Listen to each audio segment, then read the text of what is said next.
ఆంధ్రప్రదేశ్‌కు చంద్రబాబు నాయుడు అమరావతి పేరిట మరొక్కసారి మోసం చేయడం అనేది ఇతనికే చెల్లింది.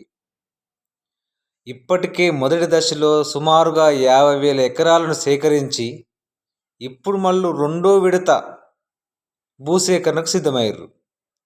అసలు ఒక రాజధానికి 1,00,000 ఎకరాలు అవసరమా?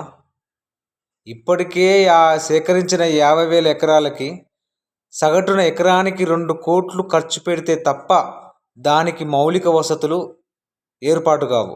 మరి అలాంటిది ఇంకొక 50,000 ఎకరాలు సేకరిస్తూ ఉంటే ఇప్పటికే ఇచ్చిన రైతులకు న్యాయం జరగలేదు. అందుకే రైతులు లబోదిబం అంటున్నారు.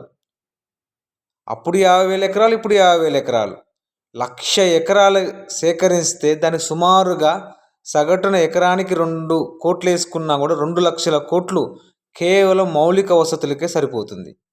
ఇంకా ఎప్పుడు అక్కడ నిర్మాణం సాధ్యమవుతుంది? ఎప్పుడు ఇవన్నీ కంపెనీలు వస్తాయి? ఎప్పుడు డెవలప్ అవుతుంది? సుమారు కనీసం వైజాగ్ లెక్క డెవలప్ అవ్వాలన్నా కనీసం ఇంకా 20-30 ఏళ్ళు పడుతుంది. ఇంకా హైదరాబాదు, ఢిల్లీ లెక్క, ముంబై లెక్క ఎదగాలంటే కనీసం 50 ఏళ్ళు పడుతుంది.